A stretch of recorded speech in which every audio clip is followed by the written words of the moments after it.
மதிரசா பட்டணத்துக்குள்ளே போகலாம்.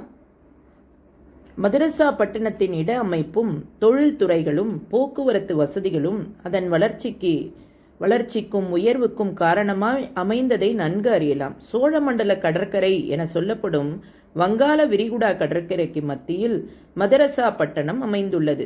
அதன் தொடக்க கால பெயர் மண்ணடி கடலோடிகள் காலடி எடுத்து வைக்க தகுந்த உயர்ந்த நிலப்பரப்பாய் விளங்கிய காரணத்தால் மண்ணடி என பெயர் பெற்றது. கடலோடிகளின் தோணித்துறையாக விளங்கிய மண்ணடி காலப்போக்கில் கிரேக்க, ரோம, சீன, அரப வணிகர்கள் வந்திறங்கும் துறையாக மாறியிருக்கிறது. புதுச்சேரி அரிக்காமேடு அகழ்வாராய்ச்சி செய்யப்பட்டதை போல் மண்ணடி அகழ்வாராய்ச்சி செய்யப்பட்டிருப்பின் பன்னாட்டார் தொடர்புகள் வெளியுலகுக்கு தெரிந்திருக்கும். மண்ணடியின் பழமை வெளிவந்திருக்கும். கிறிஸ்துக்கு பின் 1500க்கு பின்னுள்ள மதராசா பட்டணத்தின் கதையை பேசுபவர்கள் முந்தைய நூற்றாண்டுகளின் வரலாற்றை பற்றி பேசாமல் இருக்கின்றனர். மதராசா பட்டணத்தின் பெயர் காரணத்தை பேச மறுக்கும் ஐயாக்களில் ஒருவர் மதராசா என்ற சொல்லுக்கு எப்பொருளும் கிடையாது என்கிறார். மத்ராஸ் என்றால் பார்சி மொழியில் ஊர் என்றும் பொருளுண்டு.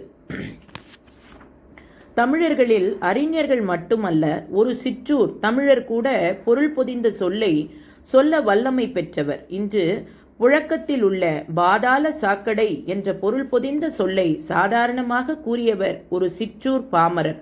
தமிழை கற்ற ஒரு ருஷ்யர் ஒன்றியம் யூனியன் என தமிழ் சொல் வர காரணமானவர். தமிழகத்தில் மதராசாவுக்கு பொருள் தெரியாதவர் மதரசா பட்டணத்தை பற்றி எழுத வருகிறார். தெரிந்தும் பொருள் தெரியவில்லை என கூறுவதற்கு காரணம் மதராசா என்ற அரபு சொல்லில் இருந்ததுதான் பெயர் வந்தது என ஆவணப்படுத்தினால் முஸ்லிம்களின் வரலாறும் கீர்த்தியும் தெரிந்துவிடும் என்பதுதான். மதராசா என்றால் முஸ்லிம்களின் தொழுகை பள்ளியான மசூதியோடு இணைந்துள்ள கல்விச்சோலை. திருக்குரான், நபிமொழிகள் ஆகியவற்றை சின்னஞ்சிறுவர்களுக்கு கற்றுக் கொடுக்கும் வேத பாடசாலை என்பது கற்றவருக்கு தெரியாததல்ல. மயிலாப்பூர் கபாலீஸ்வரர் கோவிலின் தொப்பக்குளம் ஆற்காடு நவாபுகள் வழங்கிய இறையிலி என்பதை தெரிந்து வைத்திருப்பவர்களுக்கு மதராசா என்பதன் பொருள் தெரியாததான் பேனா பேசாததற்கு சனாதனம் காரணமாக இருக்கலாம். மதராசா என்பது முஸ்லிம்களின் கல்விக்கூடம். மதராச பட்டணம் என்பது மதராசா இருந்த பட்டினம்.